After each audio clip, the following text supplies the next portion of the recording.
Welcome to Campfire Dream Bites.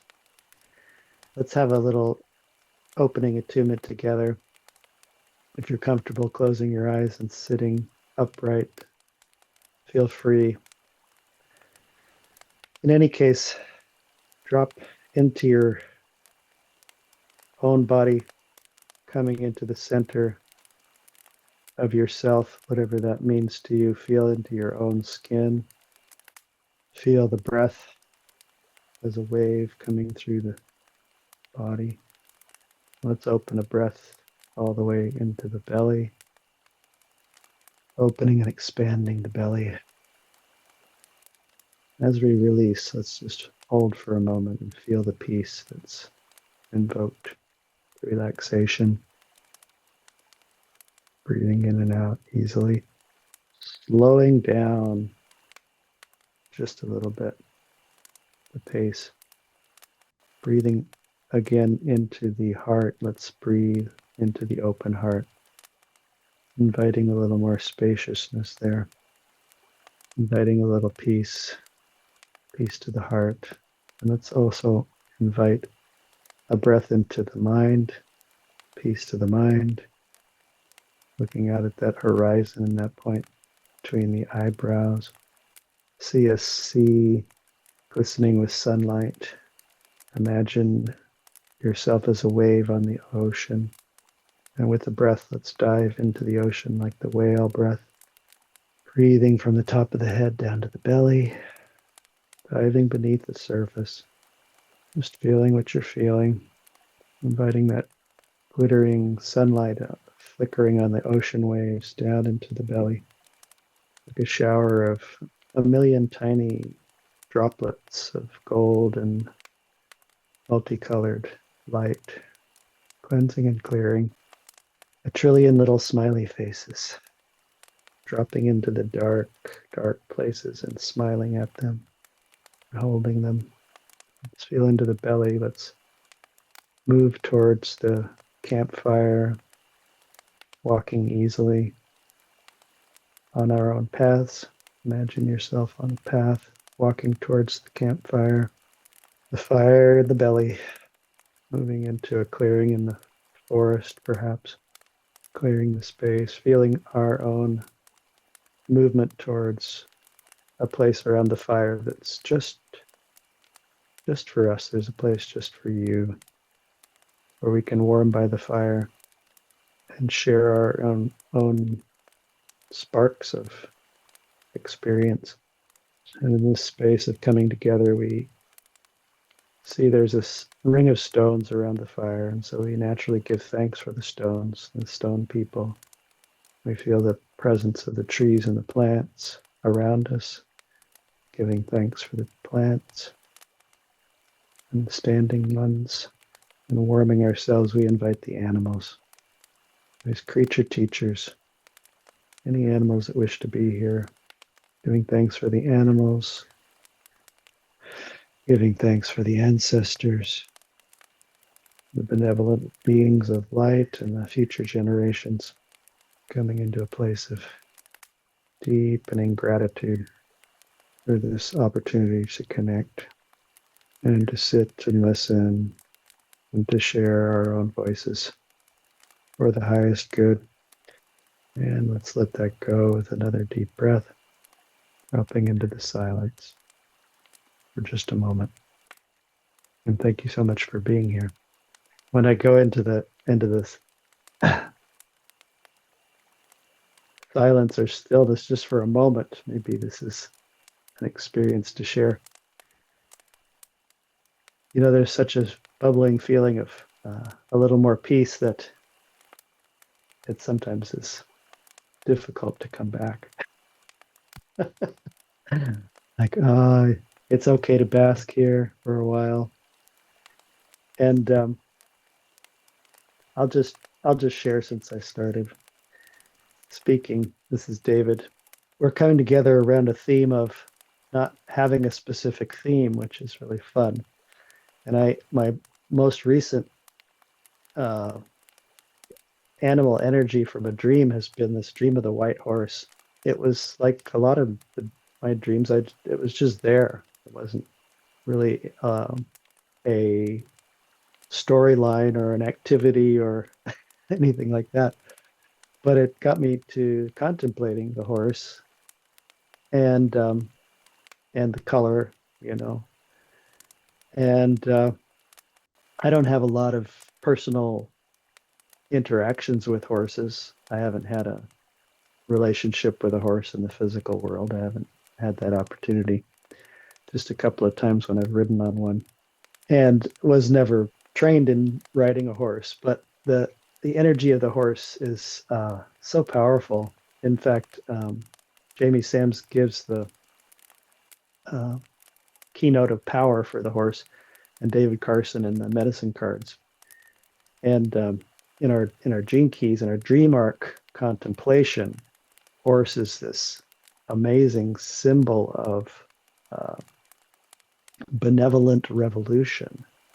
And what an energy those words have. What a power there is in benevolent revolution.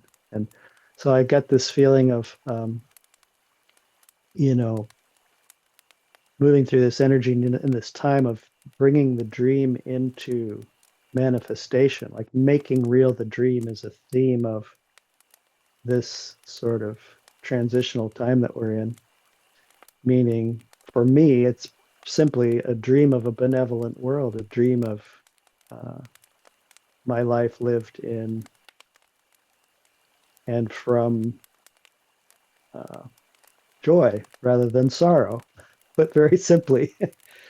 And it's sort of a personal and a universal theme.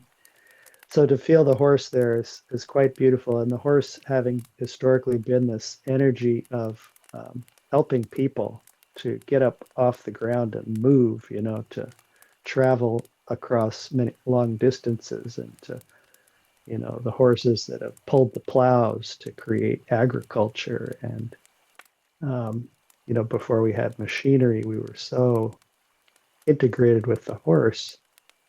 And from the sort of more shamanic perspective, let's say, the horse is seen as one who can uh, help the spirit ride, help the spirit move through the skies. And there's so many myths and symbols of flying horses, and the uh, horse that pulls the sun, literally, Apollo, and the horse, the charioteer, uh, Krishna, who in the Bhagavad Gita, the sort of star of the show, Arjuna, the warrior, chooses Krishna to be his charioteer, to guide his horses, rather than taking all of Krishna's armies. He receives just Krishna. So there's a symbol of moving towards this higher consciousness, and um,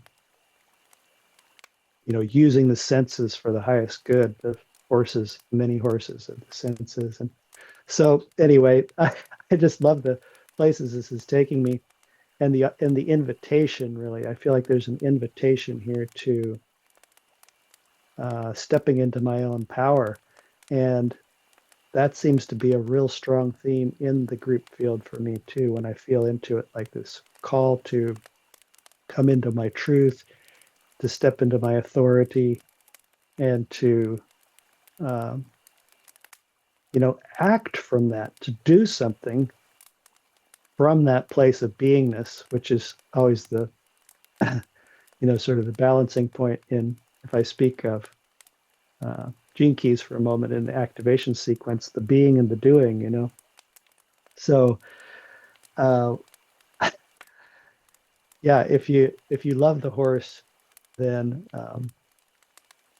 I just invite you into the contemplation of that horse, and in the specificity of the dream arc codex. We have this energy of the 49th hexagram, the 49th gene key, that is really moving towards a rebirth. And so, there may be associated with this, I'm going to say there's no maybe about it. For me, what I've been moving through in the last couple of weeks, there's definitely an awareness of letting go, the death that needs to occur in order for the rebirth to move forward. And so maybe that's why I've been invited into this horsepower. And I'll just summarize this story from uh, Jamie Sams and David Carson in The Horse. There's a story of this man, this medicine man called the Dream Walker, and he's walking across the plains to visit the Arapaho Nation. And on his walk, he's comes upon a herd of wild horses, and they come.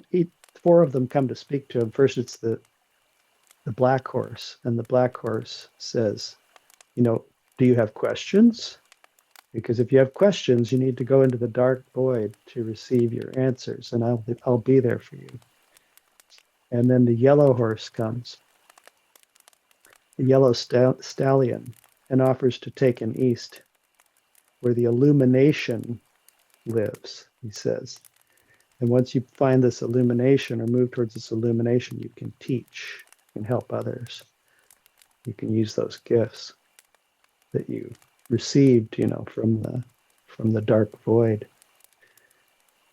And then he comes upon the red stallion, and the red stallion says, you need to balance this work, this teaching with joy. And that if you can teach with humor, you'll engage, you'll hold the attention of those receiving the lessons. And so he reminds them of this gift of joy. And finally, the white stallion comes and he gets on his back. And the white horse, becomes a symbol of wisdom and power. A reminder that if one abuses one's power, there is no wisdom. It won't lead to wisdom. And so there's to me, that's a reminder of responsibility, So the horse has so many beautiful teachings that I'll just offer a little prayer to the horse. Thank you, horse, for your many, many faceted teachings. Thanks for listening. Thank you, David.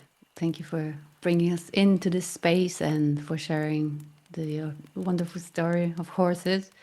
And I felt like coming next because my story is also about an animal that is connected to death and rebirth. And it's Kasia speaking here.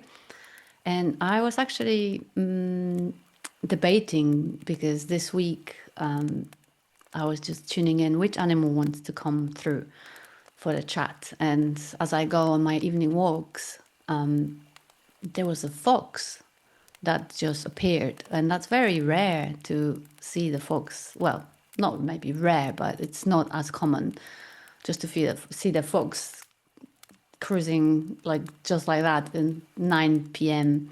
in the evening, just on the streets, of quite, like a housing estate. And so that was lovely. And I just stopped with the fox, and I was just like, oh, I think you want to come to the stories. But then I read in the dream arc, and it's beautiful, fascinating read. And I felt like I wanted to sit with it a bit longer. So the animal I'm bringing today, it's a bird and it's a crow, because they've been calling me for like 2 weeks now, like more than ever, because they're always there, but somehow they were really like there, like really just I was outside and all of a sudden like 3 or 4 arrived and they start arguing and bickering and then fly off, and it's just they were like just constantly in my attention and just probably trying to get my attention. So I thought, no, I think the crow is the one that wants to come. So crow has always been the symbol for me of death and winter, actually, because I remember since I was little, the moment the trees lost their leaves, the crows just were there, and they have such a specific call that brings that like cold evenings and more darker days, and just everything is connected to that. And I used to was quite wary of them because I just found them quite sad, connected to this like the death, and then obviously we are approaching not the day of death and remembering our ancestors, but since the dream arc and since all these teachings, it's such a amazing different approach to every animal, you know. I especially the ones from the shadows that sometimes we can see like, oh, you know, there's the tick, there's the ants, there's this, you know, but each animal's got so much wisdom for me and for us to share. And I just love the crows. I love watching them. They're so mischievous and they're so kind of playful, but at the same time quite intense.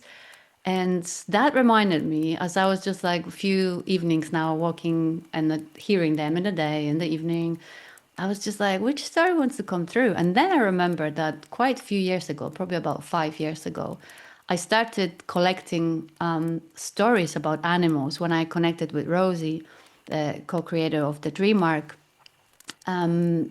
I sort of started to collecting the good stories about animals from all around the world, just to sort of embed them in the dream arc at some point in some way. And as I started like sitting with a crow, I just realized that was the little seed that was planted for our wonderful, lovely campfire dream bites from my side to add on. And obviously then a few years later, all of us came together. We all brought our lovely energies together. And here we are sharing the stories. And the first story I put in my little spreadsheet of the animal fun, inspiring stories was the story about George and Mabel, which was a story about two crows. And this is taken from an urban nature blog by June Hunter.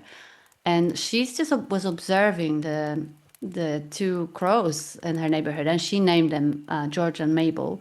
And George was the male crow who lost part of his top beak.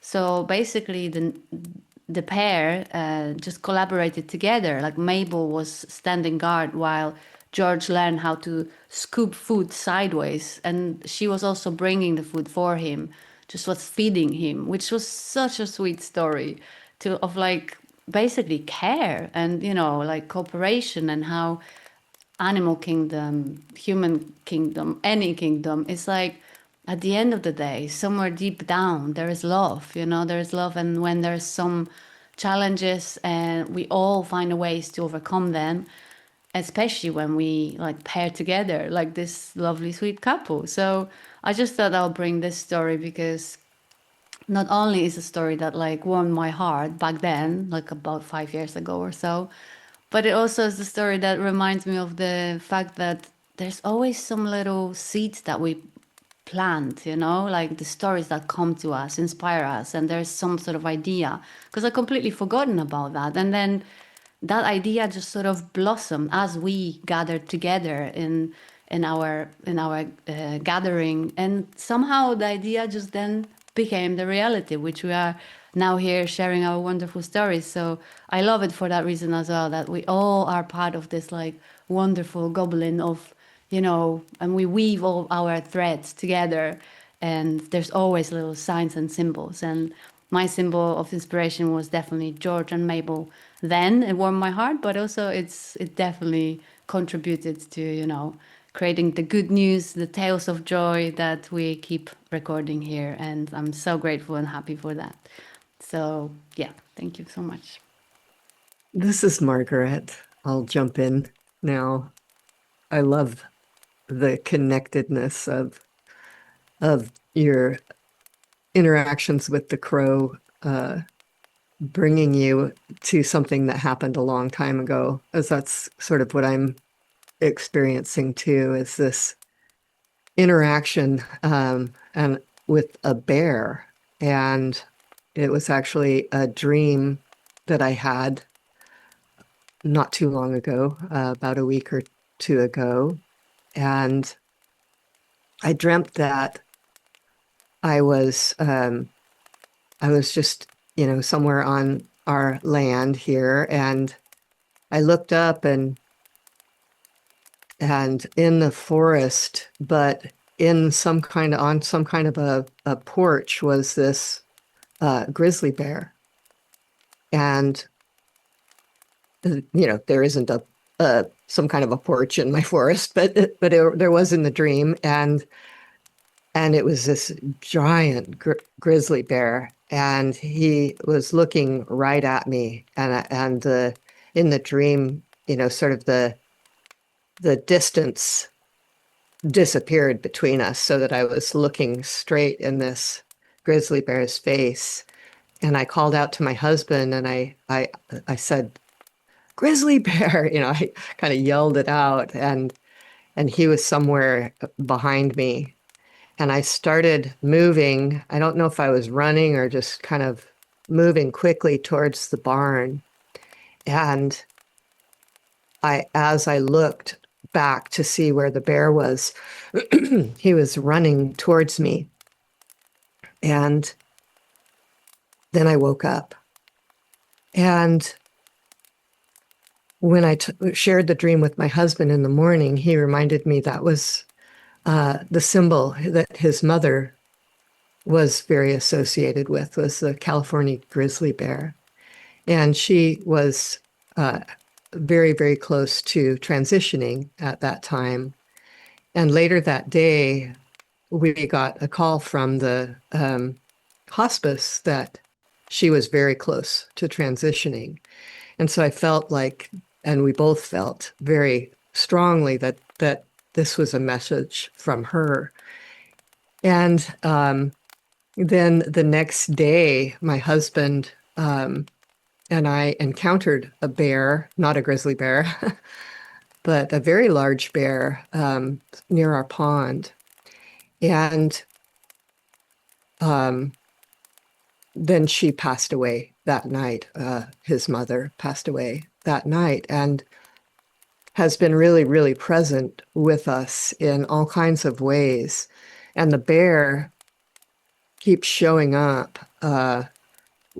He's definitely we're in his territory. and he's reminding me of this inner strength that, like coming into the core of my being, and really, really, like in the dream arc, it is about strength and finding that core strength that comes through our understanding our higher purpose, really.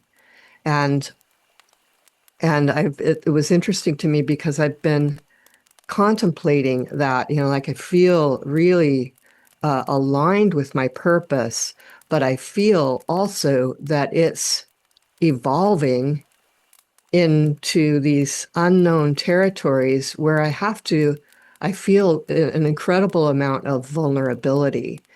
But I've recently been getting shown to come back into the belly, come back into the, lower dantian, into that core, and that from that place, that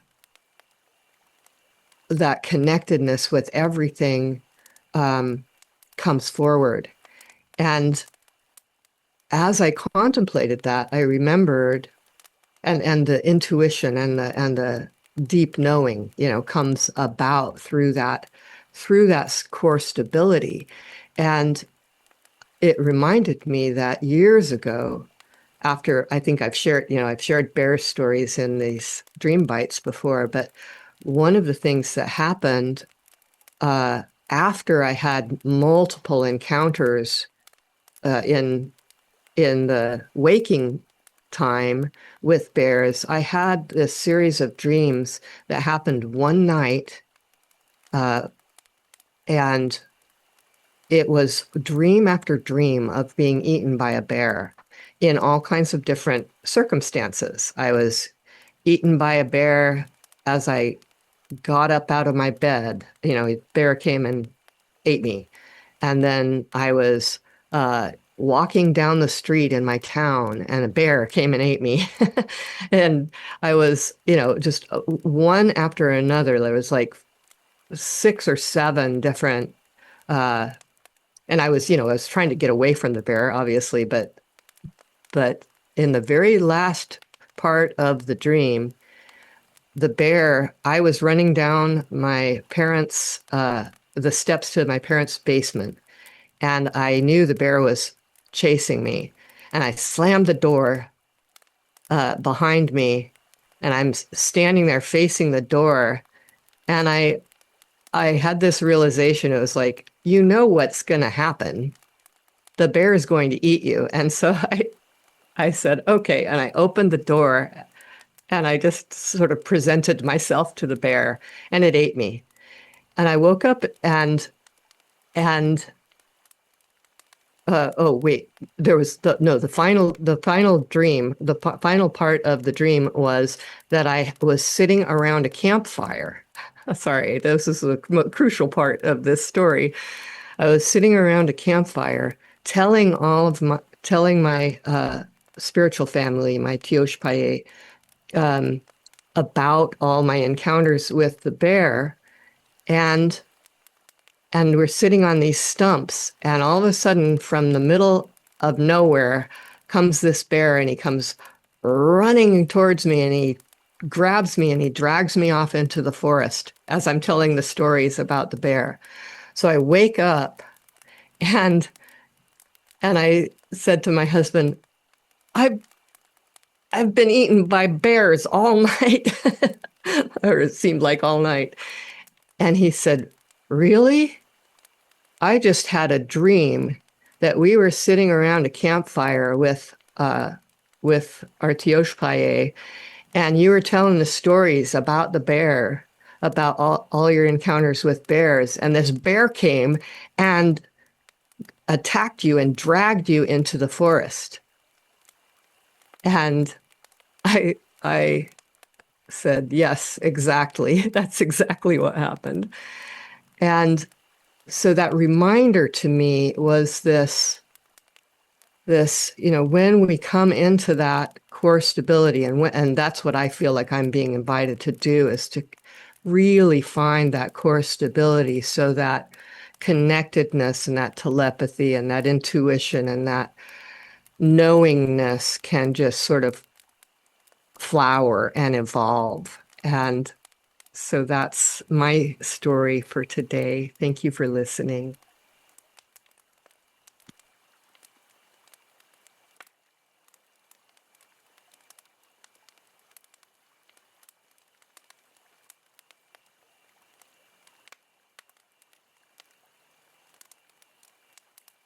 Stories, everyone. Thank you. This is Anne.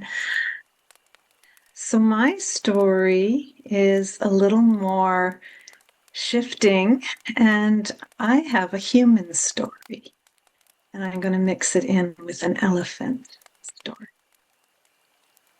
So yesterday I was watching a reel came up, and it was an elephant giving birth. There was this, once the elephant had birthed, there was an immediate trumpeting, and a group of elephants came and surrounded the newborn elephant, creating a protective circle. And you could feel that this circle was, yes, protective, but also celebratory of the birth of this little baby elephant. So from the dream arc, it's Gene Key 5, and it's deep patience. And the city of the Gene Key 5 is timelessness. So Elephant says, I am Elephant. Your challenge right now is to learn deep patience. Understand that patience is not only about waiting, it is deeper than this. It's about trust. All things are connected in time and space. All things are resolved in their own way and in their own timing. Most of the time, what is needed is a slower, deeper rhythm in tune with the earth and the great seasons. So for me, I recently was spending time with my newly born first grandson, and it was a timeless time of cuddling and listening patiently to his rhythm. At the time, it was a few weeks ago, I wrote this, so I called it Baby Bubble Time. I'm sitting holding my 15-day-old grandson, watching him breathe, eyes fluttering open and closed, and grimaces that look like knowing smiles. The peace and tranquility that emanates from him is purity and innocence. Life growing in front of my eyes, the soul moving in and out as it adjusts to this new world, earthside. The physical is coming online steadily. So many systems that are working together to build a growing human. The miracle is beyond our comprehension. It is an utter mystery. He snuck into the world at the end of water season, heaven over water. Gene Key 6, peace. He brought his presence to a solar eclipse, autumn equinox, and a new moon with his first few days. Then we entered the wind season and the codon ring of matter, beginning with Gene Key 46, ecstasy of the physical body, into Gene Key 18, mental, and its perfection. And now Gene Key 48, the emotional area and wisdom. As I sit watching him breathing the swirl of all these energies descending onto earth, in his being become a felt sense of life emanating into form. Divine will emerging. The clarity of the approaching Gene Key 57 is his purity and preciousness. He is cherished and surrounded by love and such a gift. He's exactly where every one of us started and is freshly each day, deeply in the now moment. He is a being in a new world, living the process, reacting to the elements, and magnetically attracting exactly what he needs. So much to learn from the newly born. Love, love, love. This was my beautiful newborn experience. But I also watched as our tribe gathered around this wee boy. We all traveled to meet him. My sons now uncles, their wives now aunts, my husband now grandpa. Everyone slowing down to baby pace and caught in the bubble. An elephant has some good advice to fit that experience. Listen to life. Listen to the past, listen to the future. Anchor yourself in the present between the two poles. Relax, be with your own people. Be among your tribe, your soul family. Treasure them and offer them nourishment. Life will not be so fast. Life will be taken at a leisurely, contemplative pace. This is what you need now more than anything else.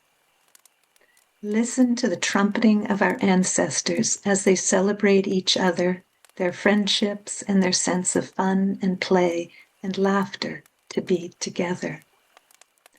And all of this seems to be a beautiful timing of the time of year that we're actually at as we come into these celebrations of ancestors and then the newly born and the new forming. I'm complete.